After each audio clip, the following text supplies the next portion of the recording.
Hi, I'm Richard Ainge. I'm the founder of Chaos Technology and the developer of the Chaos system. And part of that Chaos system is Visualis3R, also known as V3R. And in this demonstration video, we're going to go through the presets, save presets, exporting, saving defaults, factory reset type settings. And you will find those dotted throughout. So for example, in the background here, we have an environmental control. We can change and save the environmental controls how we like. So a quick run through. In the background, we have different room environments. So we have this one here. If you want to, you can actually go and rotate the room around and change the position. As you will see, the lighting and everything changes based on where you are in the room. We have set it to the optimal position, so you shouldn't really need to change it, but if you want to, you can do. Now, we also have secondary lighting. We have spot lighting that basically works with the system. So you'll see like lighting moving around. They're designed to work with the metallics and the varnishes and everything else. It's like a spotlight that illuminates everything. So it's secondary to the room itself. Now we can change the opacity or the intensity of the light. So like I said, we can move it around and everything else like that. Now we also have different rooms. So we have an indoor and outdoor. We also have color overlays. So once you've set up your room, so by default it's got the indoor room, and it's probably the main one that you need to use. If you find the image a bit of a distraction, you can put on a color overlay. So I'm just going to put on like a light gray. So this is your typical pre-press value inside there. Now, that basically is how you can set up the environment. So if you prefer working this way, then great. The problem is, if you kept opening up V3R, it'll keep resetting back to the factory default. That's the dark gray and different positions of lighting and everything else. So let me just quickly demonstrate that. Let's say I like that as my lighting. Move it around. If I now set as default, that's now going to set that environment exactly how I like it. And just to prove that, I'm going to toggle off between here. I'm going to move the environment. I'm going to change these around. If I mess around and go, what did I do? If I now reset to default, it's going to reset to what you saved. So you're personalizing the software, your lighting, your position, your intensity, and everything else. Now, if you then decide you want to go back to the factory reset, the factory reset only applies to the section you're in. So it's not going to affect anything else in the software. Let's do that now. So I'm going to do a factory reset, and that's now going to give me back my original settings, all in the right place with my right color. So that's the basics of how a setting would apply, save and default. But beyond there, we also have the ability to change different materials, how it looks, the appearance, the shininess, the metallic, all that sort of stuff. And you get different materials have different effects. So you need to build up a library of all the effects, because gold foil isn't just gold. We have maybe 20, 30 different shades of gold. Some have different textures. So we need to be able to set all of that up. Now in this file, I've created my separation called spot color called foil.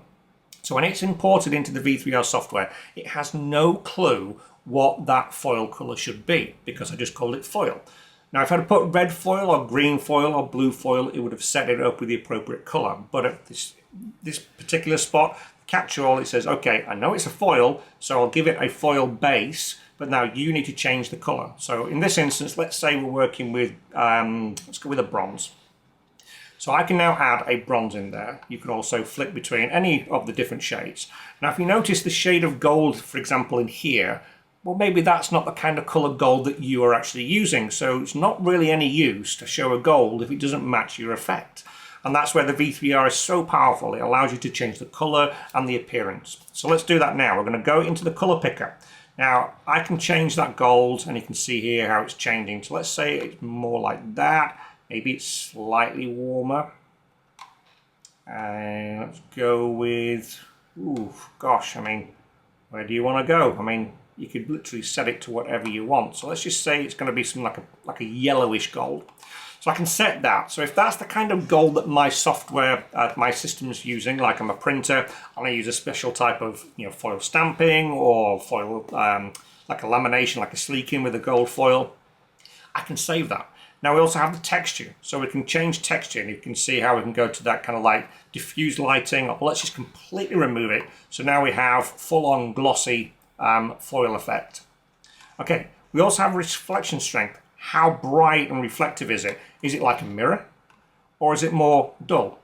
So we can change the appearance We also have the metalness. It's kind of like a grayness that comes through the material in combination with the contrast of the room. So we can set all that up. So maybe it's kind of like quite bright, but the grayness is quite kind of dull. So we're going more towards like those candy, also known as like a candy colored foil, which basically doesn't have as much of the reflectivity. Still bright and shiny, but it's got more like a plasticky kind of look to it. Or is it more like a silvery metallic kind of effect? So you can match the effect to your material. Now we can also do things like hot foil stamping. Doesn't make any sense using it on this one. I'll show you on the rainbow one, because obviously this will be, you could do it, but I'll leave that one for a moment. We also have the ability to add foil textures. So inside here we could say, okay, well the foil that I use is actually the Stardust foil from Foilco, for example. So the Stardust effect has this kind of like glittery kind of effect. It's a diffused thing. We can change all the textures. So let's just say that is our hot foil stamping that we have. So now I've set up my foil of the color. I've got the texture and everything else inside there. So the thing is, I want to save that, because the next time I come in, I don't want to have to go through and remember all these settings. So if we go down to the presets option, every layer type has its preset section. So in here I can do gold, whatever the effect is. I'm just going to call mine Stardust. Let's say it's from Foilco that I've matched it to. So I can save that as a preset. Okay, what I can also do is I can save it as a default. So every single time I come in here and I want to use that foil colored here that's called foil, I can then, it will recognize foil and say, okay, you set that up as a default to be this kind of gold. So let's just do that now, save as default. So what that means is if I come in here and the next time I play around and I'm like, okay, let's mess around with all this sort of stuff, and we're not going to have that, we'll have hammered. If I reset to default, it's going to reset to what I have saved the system to be. So you don't have to keep programming it in. We also have that option to, let me do this again, just mess around, just throw all these things out of the way and change it to something completely different. Yeah, we also do brush metal, by the way.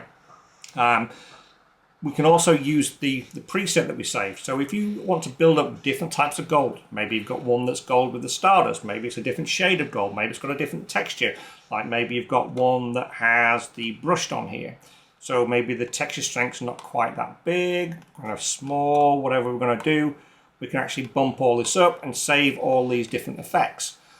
Save it as another preset, and off you go. So what we're going to do now is we're going to explain how you can export these out. So let me just do a reset to default. I'm going to go to my gold setting. I'm going to export that one out down to my computer. So now let's just delete that, and I'm going to do a factory reset. So it's going to take it right back to the way the foil was before I started messing around. Okay, so because we're on gold, it's gone back to the gold factory defaults, okay? So what we're going to do now, we don't have our preset, we don't have our saved defaults because we've just basically nuclearly wiped it all. So what we can do now is we can import a preset. So if I'm a printer, I can share my presets with customers. So we now have that imported, and we can now see how that gold looks. So you can build up a library of all these different presets. So that's how the save preset, export preset, import, etc. all works. Now, just to bear in mind that you can do this for everything. So let's see, for example, maybe we're working with this rainbow foil, so the word Visualis3R. We're going to do this in the rainbow foil. We're going to change some of the coverage. Do take a look at our foil videos to show you what all this stuff means. And this time I'm going to do it as a 3D raised foil. So I'm going to give it some height. So I've now got a 3D raised foil. Let me just zoom in a bit. So you can see how we've now got that three-dimensional raised up foil on there. So what the coverage variation is, the main slider in here that you really want to be worrying about. It's basically how much of the area sees it in silver, how much of that area you see with that rainbow effect, because rainbow only comes in to effect when you start moving it around. So you can control the shading and the highlights, if it's got a bit more of a highlight edge on it, change the bevel, maybe it's a bit flatter, it's not quite as raised up as that. So you can now simulate 3D raised foil, and again you can save that as a preset. So the next time you come in, raised rainbow, whatever you want to call it. So if I now just do a reset to default, so it's gone back to default, I can go in here, go to raised rainbow, and boom, we've got our raised rainbow that can be applied.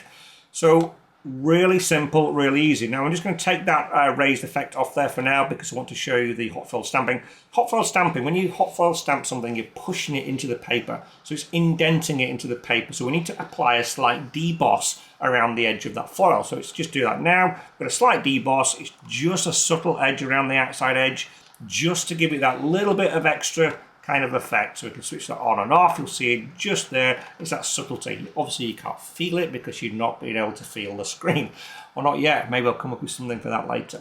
Now varnishing, what type of a varnish? So let's just first of all move this up. So we can move a varnish, whether we want to move it up, down, top, bottom, so we can control the layer stack and it will re-render everything for you. Now at the moment we've got this set as a glossy varnish. We can switch that on and off, and you'll see on the V3R logo how that works.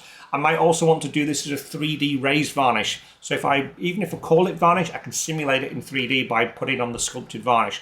Let's give it some depth, and now we've got a 3D raised glossy varnish over that V3R logo.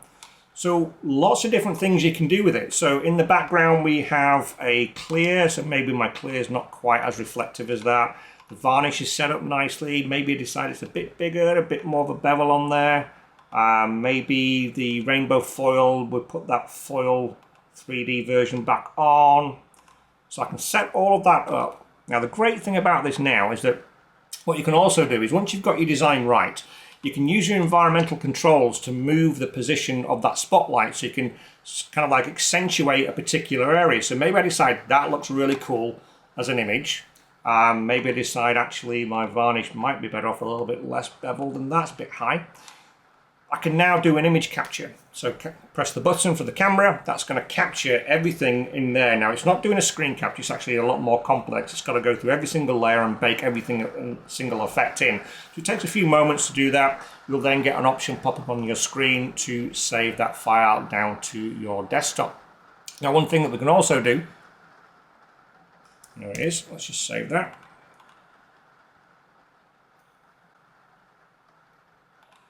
I already have one down there. Okay, so what we can also do is export a video out. Now, I'm not going to do it now live because it'll take about 3 minutes to render it, because it has to take interlace slices of every single angle that it rotates and captures. But you can set the rotation angle, so 15 degrees to the left, 15 degrees to the right, and set the duration. But generally speaking, just leave it as it is, start recording, and let it do its thing. So that's the basics behind all this. You can also minimize the toolbar if you want to. So if you just want to see kind of like the design on its own, you can do so. If you want support, you can contact us at support. You can look at the training videos. This little eye basically means just reset front and center. UV, if you're using a file with an invisible ink, you'd use the UV light. And then you've got these options to animate it on the screen or rotate your file around. So if it comes in the wrong way around, you can always rotate the file. So hopefully it's got everything inside here that you might need. Now there is one little option that you can do. Notice a little plus symbol on the color separations. If you press that, you can add a flood layer. So if you want to put a lamination over the top of it, you can do so.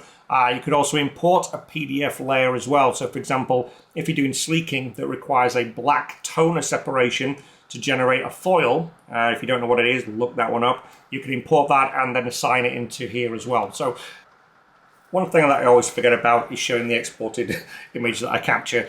So this was the file we just downloaded to the desktop, this one down here. That is a transparent background, so even though it looks grey, it is transparent. So the great thing about that is that you can create these image captures and put them on your website. You can do the same thing with the video. It exports a WebM format, which you can either host yourself or you can basically have it converted to an MP4. So let's just take a quick look at that file just so you can see. There we go, that beautiful transparent background. So the great thing about that is it means that you now have an option. So let's just give you a classic example. You design greeting cards for a living and you're doing it with foil stamping and varnishing and rainbow foils and everything else.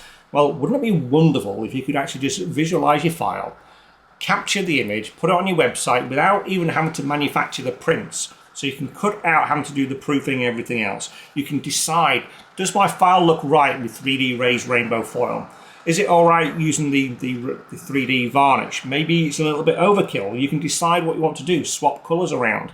So the great thing is it gives you the ability to test all of these things out in real time. So the idea is get a sample from your substrate companies or the foiling companies or Duplo or whatever, and then match that effect visually inside the software. And that will then armor you with all the tools you need to really get to grips with using embellishments. So again, if you have any questions, please do reach out to us for assistance, and hope you enjoy the software.